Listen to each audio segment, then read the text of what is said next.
Que Jesus nos ampare e nos abençoe mais uma vez essa noite.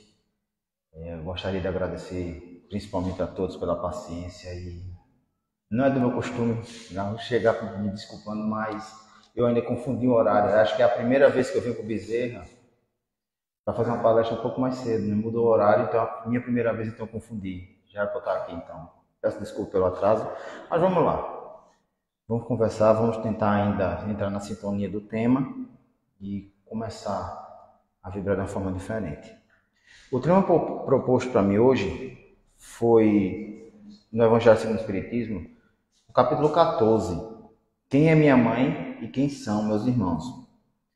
E tem escrito o seguinte: e vieram à casa, e concorreu de novo tanta gente, que nem mesmo podiam tomar o alimento. E quando isso ouviram os seus, saíram para o prender, porque diziam: ele está furioso. E chegaram a sua mãe e seus irmãos, e ficando da parte de fora, o mandaram chamar. E estava sentado à roda de um crescido número de gente, e lhe disseram: olha que tua mãe e teus irmãos te buscam aí fora. Ele respondeu: quem é minha mãe e quem são meus irmãos? E olhando para os que estavam sentados à roda de si, lhe disse: eis aqui minha mãe e meus irmãos, porque o que fizer a vontade de Deus, esse é meu irmão, minha mãe e minha irmã. Marcos 3, versículo 20, 21 e 31 e 35. Também está no Evangelho de Mateus, capítulo 12, 46 a 50. Quando a gente escuta essa passagem, a gente vem logo na cabeça. O que Jesus quis dizer com isso?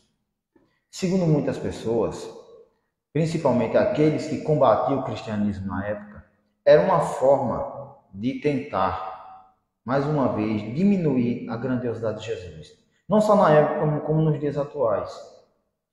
Mas quando a gente observa o seguinte, todas as obras, seja elas quais forem, principalmente no meio de tantas traduções, podem ser simplesmente adulteradas ao bel prazer. Literalmente, ser adulteradas segundo a vontade daquele que está fazendo a tradução. Quando a gente pega um texto, por exemplo, em inglês e vai passar para o português, ele não consegue ficar 100% fiel. Existem palavras que não têm o mesmo significado em dois tipos de idiomas. Então, quando a gente observa certas passagens de Jesus, a gente primeiro tem que entender o seguinte. Primeiro, Jesus falou isso mesmo? Essas palavras são dele ou alguém as colocou para ele? Literalmente, de má intenção.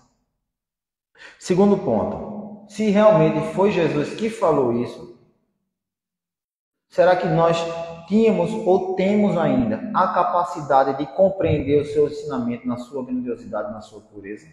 Esse é o segundo ponto que a gente tem sempre que avaliar. E por fim, realmente elas foram mal reproduzidas. Ou então a gente observa, não foi falado de forma alguma, Jesus disse isso, foi mal reproduzidas, é aquele ponto que eu falei da tradução, ou mal compreendidas, que é a grande maioria dos casos. Porque a gente ainda tem a dificuldade de compreender tantas passagens de Jesus? Justamente pelo nível de elevação que ele tinha, ou melhor, que ele tem para o nosso. Seria mais ou menos como uma pessoa que estuda num colégio, está lá no ensino fundamental, digamos no fundamental 2 ainda, e ele simplesmente é colocado para assistir uma aula das turmas mais adiantadas de uma faculdade. Ele pode até compreender algumas coisas, ele vai compreender, não vai chegar totalmente zero, mas ele não vai captar toda a profundidade daquele ensinamento. Isso é só uma comparação um pouco tosca, mas para que a gente possa ter essa melhor compreensão. A tal ponto que, se observarmos, quase todas as casas espíritas, de uma forma geral, tem aqueles grupos de estudos. E as pessoas perguntam, por que sempre o Evangelho? Ou por que sempre o Livro dos Espíritos? Por que não estuda outra coisa? É muito comum a gente escutar isso. Realmente temos espaço sim para outras obras. Mas o Livro dos Espíritos, observe que sempre que a gente estuda o Livro dos Espíritos, a gente aprende uma coisa nova. Mesmo que a gente estude sozinho. Fazemos aquela leitura de todas as perguntas, todas as respostas, vamos tentar aprofundar aquele conhecimento.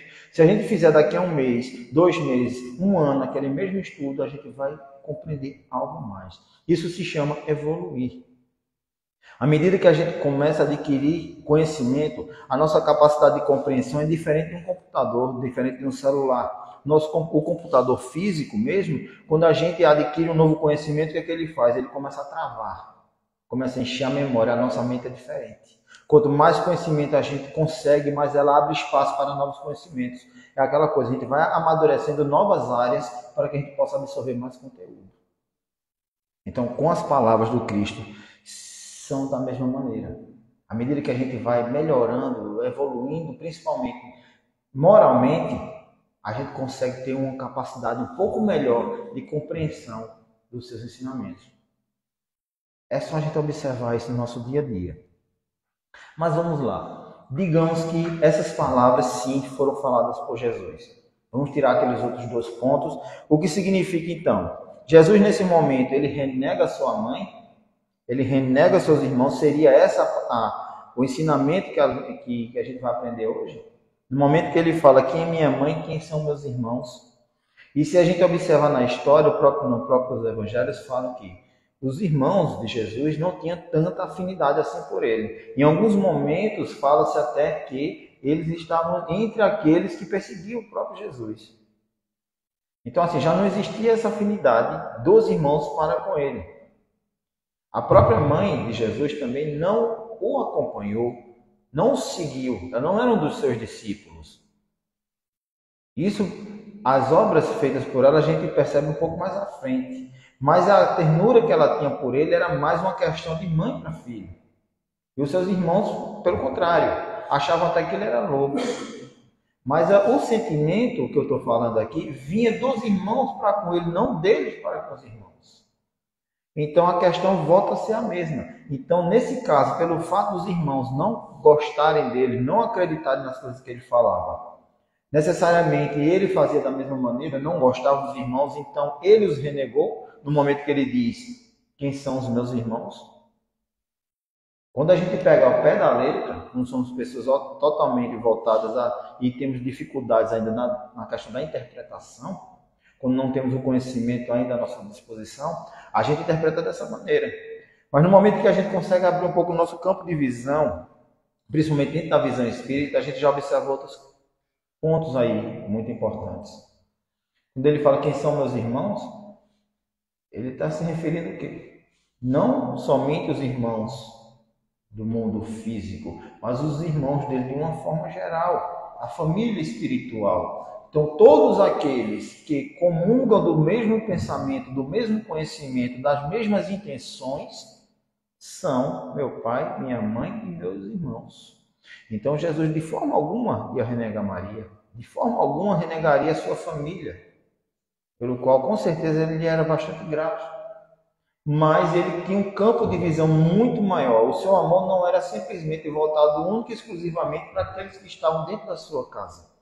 Ele já, ao contrário de nós, ele consegue abrir, expandir esse sentimento e transformar num amor universal. Seria mais ou menos você ter o mesmo tipo de carinho, de amor por um vizinho que você tem pelo seu pai, ou por um estranho.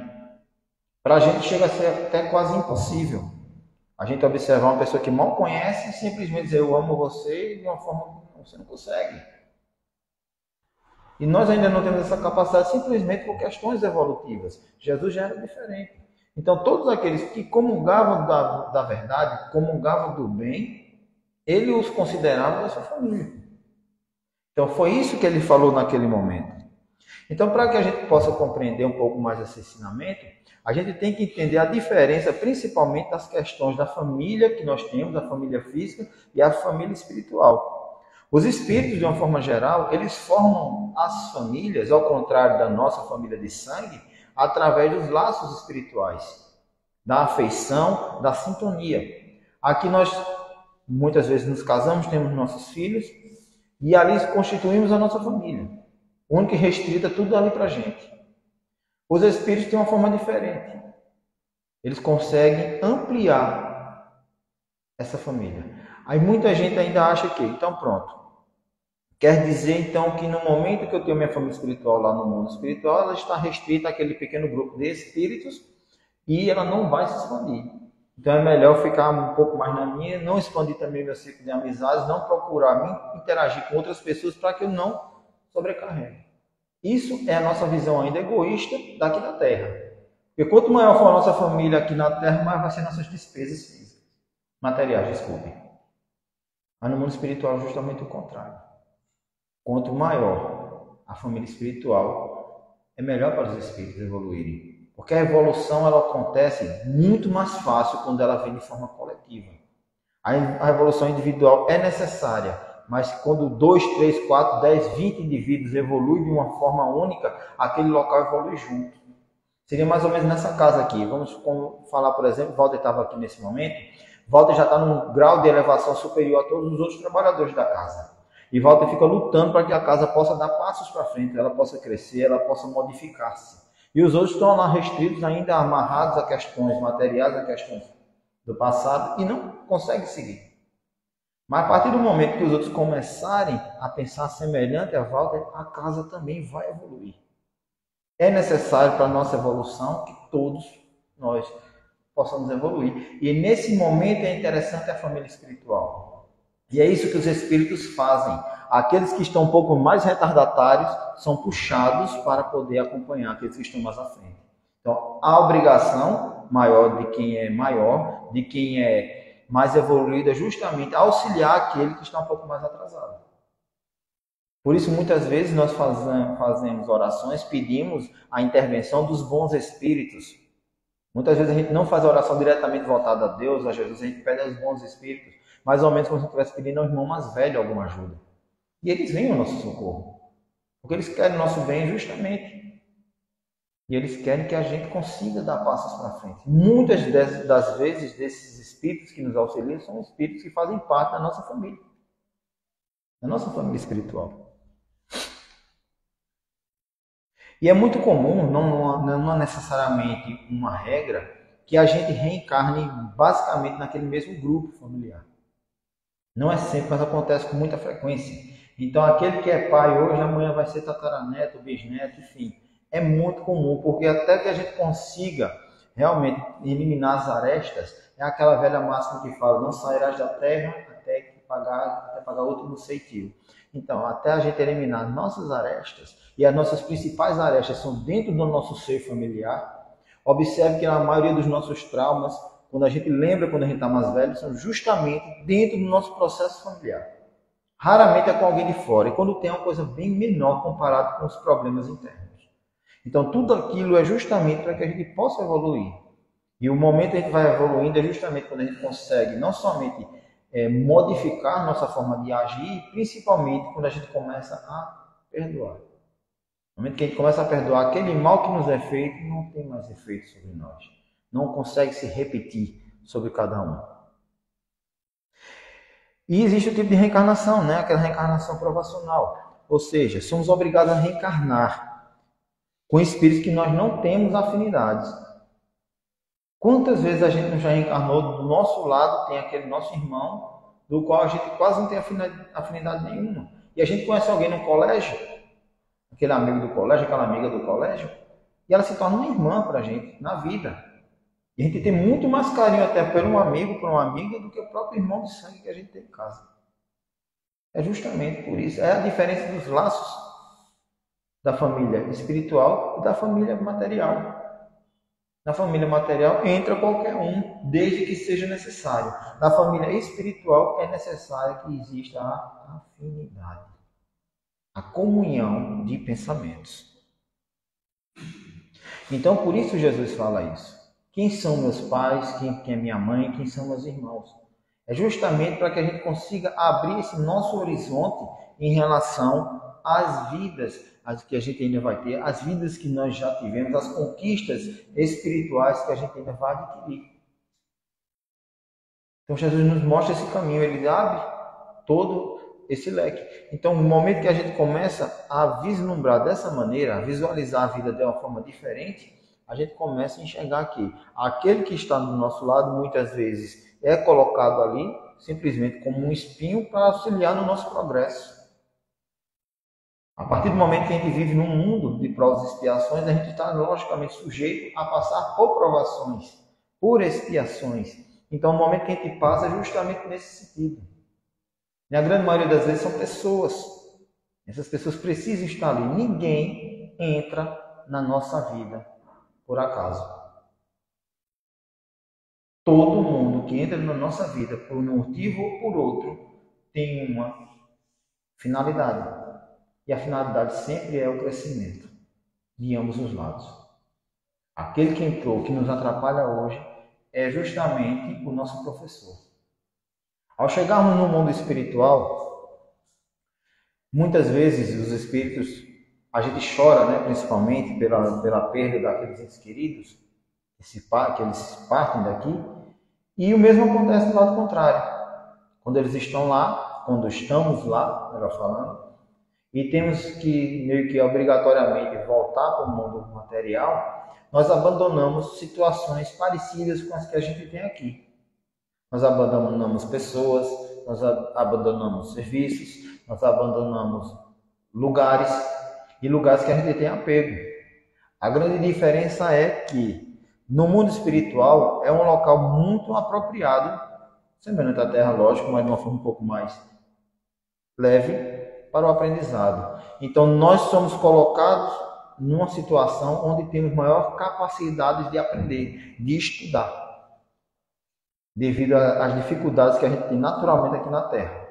Então a gente vem com essa preparação, vem com essa bagagem. Então é a hora de sair da teoria e entrar na prática.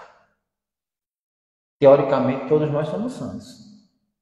Teoricamente todos nós somos evoluídos. Todos nós sabemos exatamente o que tem que ser feito. Todos nós sabemos o que é certo e todos nós sabemos o que é errado. Todos nós já escutamos as passagens do Cristo, os ensinamentos do Cristo e como devemos agir no nosso dia a dia. Mas a teoria é fácil de aprender. Basta ler, basta estudar. O problema é a prática. O problema é justamente segurar o instinto animal que ainda toma conta de nós.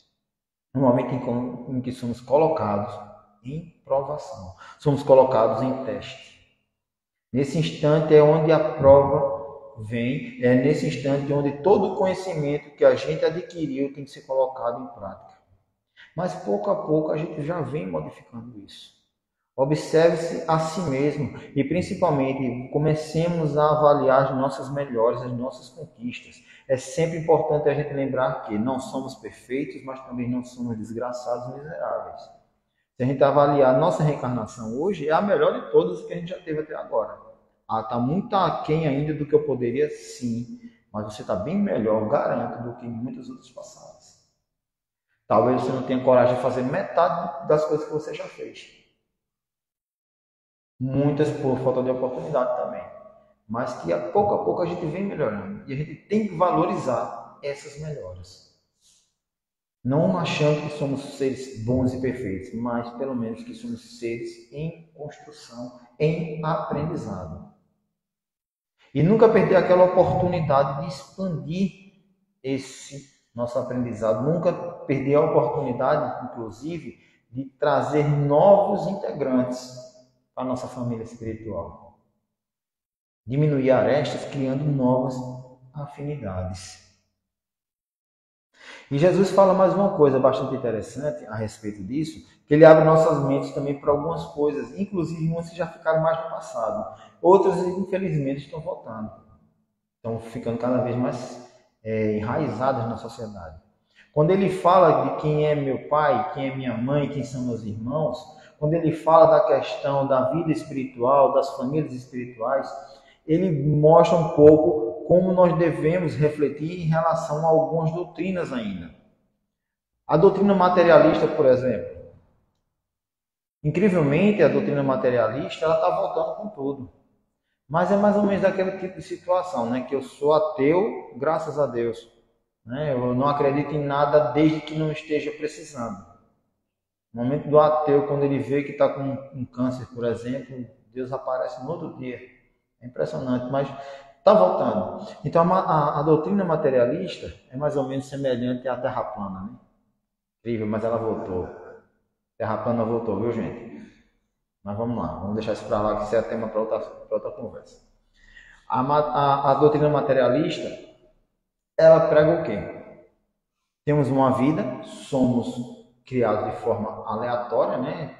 Através da sorte, da evolução apenas, e temos uma vida, uma existência, e acabou, tchau. Então, essa vida, para muitas pessoas, não faz nenhum sentido, não tem nenhuma importância. Não há necessidade nenhuma de que eu me torne uma pessoa melhor, de que eu faça bem a quem quer que seja, justamente porque encerrou minha vida, acabou. Então, eu preciso aproveitar, usufruir o máximo possível dessa existência, para que ao final dela, eu pelo menos possa dizer, eu passei por aqui, tchau, e acabou a vida. Isso justifica muitos casos, inclusive de suicídio. Qual a finalidade dessa vida, então? Se eu estou sofrendo, se eu estou doente, se eu estou na miséria, por que eu devo continuar? A doutrina materialista simplesmente diz: encerre sua própria vida e está tudo certo. Acabou. Não há razão mais para você permanecer aqui. Então, isso Jesus combate quando ele fala a respeito das famílias espirituais. Outra doutrina que também ficou um pouco mais no passado é o panteísmo. É o todo universal. Então, nós saímos de um todo, digamos, de Deus, viemos para o mundo como um indivíduo, vivemos a nossa vida de uma forma como acharmos melhor. A diferença do materialismo, propriamente dito, é que o panteísmo, você não acaba tudo. No momento em que você morre, você volta para o todo universal e perde a sua identidade. Então, Gustavo está aqui hoje falando com vocês. Digamos que amanhã Gustavo morre, ele volta a ser nada. Ele volta para o todo, volta para o cosmos, faço parte de algo maior. Seria mais ou menos uma massa de modelar gigante. Aí você tira pequenos pedacinhos, constrói uns bonequinhos, com seus filhos, uns carrinhos, cansou de brincar, pega a massa e junta de novo na grama. É mais ou menos o que acontece nessa doutrina. E Jesus também mostra que é diferente. Nós temos uma individualidade, então nós formamos grupos. Então, se a gente formar grupos espirituais, não tem como a gente perder a nossa individualidade. Nós continuamos indivíduos da mesma maneira que nós somos hoje, conscientes da nossa própria realidade. Então, mais um grande ensinamento que Jesus nos traz dentro dessa passagem. A outra é a doutrina tradicional da igreja. Quando ele fala novamente, nós temos a nossa vida, mas diferentemente das outras, nós somos responsáveis pelos nossos atos e seremos punidos ou não, ou beneficiados, melhor dizendo, em cima dos atos que a gente comete. Então seria a história do céu e do inferno, de uma forma bem literal. Morte com condenação eterna e o céu eterno também para os eleitos. E Jesus nos mostra o quê? Através da família espiritual, que não pode ser dessa maneira. Então seria mais ou menos com um filho que cometeu um erro e ele é punido pelo pai de uma forma eterna. Então essa família espiritual se destruiria da mesma maneira. No momento que você viesse para o mundo, ou seja, você seria criado, né? Não seria vindo de lá, você seria criado, não tinha necessidade também de você criar laços com ninguém. A única coisa importante que você teria que fazer aqui era fazer o máximo de bem possível, se converter a determinada doutrina e está tudo certo. Você volta para um local onde você vai ficar lá eternamente, com aqueles que tiverem um comportamento semelhante ao seu, um pensamento semelhante ao seu. Quem pensou diferente, infelizmente, não faz mais parte da família. Você vai abandonar entes queridos simplesmente por não concordar com você. Imagina se você se separa da sua esposa simplesmente porque ela torce para o esporte e você para o náutico. Seria mais ou menos isso. Pensou diferente, acabou. Essa é a doutrina tradicional ainda. E por fim ele nos mostra justamente a pluralidade das existências. A família espiritual visa justamente isso, o processo reencarnatório. Nós estamos sempre progredindo, sempre evoluindo, sempre crescendo. Hoje o pai se torna filho e amanhã o filho se torna pai. Essa é o maior ensinamento de Jesus. Mostrar para nós justamente isso. Que nós somos seres com princípio, mas sem fim. Somos seres infinitos a partir de agora. Nós vamos evoluir de forma constante. O ápice nosso, quem decide é a gente mesmo. Até onde a gente quer ir. E se a gente resolver parar, alguém vai nos puxar. A gente vai ter que evoluir. A gente vai ter que crescer. E exemplos clássicos, para a gente encerrar, que a aula também foi bem curtinha. Temos em alguns dos livros de André Luiz, Nosso Lar, por exemplo, é um clássico da doutrina espírita, e ele fala a respeito do André, no momento em que ele está no mundo espiritual, que ele chega no mundo espiritual, ele percebe que toda a vida dele, tudo que ele fez aqui na Terra, foi, de certa maneira, muito pouco para que lhe permitisse ter um despertar de consciência no mundo espiritual de uma forma mais salutar, digamos assim. Para não dizer, ele foi direto para o umbral. Pronto. E ele sofreu bastante lá, muito sem compreender a razão daquilo. E o que é que acontece? Quem consegue intervir em favor de André, para que ele pudesse, não somente pelo seu próprio, sua questão do arrependimento, que houve o arrependimento, mas também houve a intercessão de quem? Da sua mãe. A sua mãe, que tem um ser mais evoluído do que ele, conseguiu, de certa maneira, ter acesso a ele. E é justamente onde voltamos à história da família espiritual. O carinho não somente de mãe para filho, que se resume aqui no nosso planeta, o dele se estendeu para o mundo espiritual também. Então todo o carinho que a mãe dele tinha aumentou, eu acho que inúmeras vezes. E ele mais na frente, depois de ter compreendido tudo o que ele tinha que viver, tudo o que era para ter sido feito no mundo material, dentro dos aprendizados que ele adquiriu no mundo espiritual, como repórter, como estudante lá, ele consegue também auxiliar a sua família, que ele deixou aqui na Terra. Então, provavelmente, aquela própria família dele que está aqui na Terra, mesmo a esposa já tendo casado novamente. Então, quem assistiu o filme viu aquela cena que foi bem interessante, né? Quando ele fluidifica a água para ajudar a tratar a doença do novo marido da sua ex-esposa. Mas o que aconteceria no momento do desencarne dela? A gente não sabe. Mas provavelmente eles vão se reencontrar. E as afinidades vão fazer com que aqueles fiquem juntos novamente, aqueles que se afinam de uma forma mais pura. Eles se procuram, os espíritos se procuram da mesma maneira que a gente procura aqui na Terra, através dessas afinidades. Então, é isso que a gente tem que ter essa compreensão. Nossa família espiritual, ela é e tem que ser cada vez maior, até chegar a um ponto de ela ser universal, da forma como Jesus nos vê.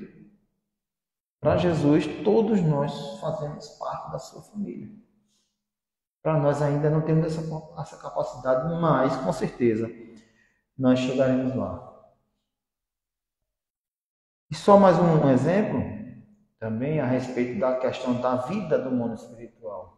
A necessidade da gente ter essa compreensão de vida, principalmente dos ensinamentos do Cristo, também está no livro de André Luiz, no caso dos Mensageiros, no momento em que ele se encontra num posto avançado lá, quase parecendo uma fortaleza, e André pergunta ao benfeitor que o acompanhava o que se tratava daquelas pessoas que estavam ali deitadas. Eram espíritos em formas quase cadavéricas, pareciam verdadeiras múmias.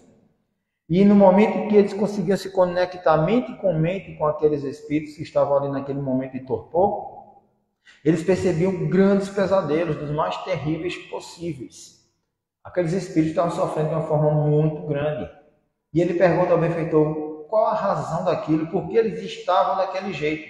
E o benfeitor responde a André o seguinte: simplesmente pelo fato de que eles eram pessoas extremamente materialistas, pessoas que não acreditavam em nada. Então, como eles não acreditam em nada, para eles não têm capacidade de despertar nesse novo ambiente. Eles não conseguem abrir os olhos para isso aqui e enxergar isso como uma realidade, que na cabeça deles estava totalmente fixa de que aquilo não existe. Então eles ficavam naquele estado terrível. Alguns eram despertados depois de muito tempo, acordavam loucos, enlouquecidos, perturbados, mas aquilo vai ser uma questão de muitos e muitos anos até que aquelas consciências se despertem. Mas, insisto, vão despertar. Não vão ficar ali para sempre. Uns demorarão mais, outros demorarão menos, mas todos nós, um dia, conseguiremos despertar e compreender a necessidade da nossa evolução e, principalmente, compreender a necessidade de amar de uma forma mais universal. A palestra é até 8h20, me pediram, me mandaram um recado para mim aqui. Eu, mais uma vez, agradeço a todos. Peço desculpa mais uma vez porque o tema foi bem curtinho. Espero ter conseguido passar algo de positivo para vocês essa noite. Muito obrigado e uma boa noite.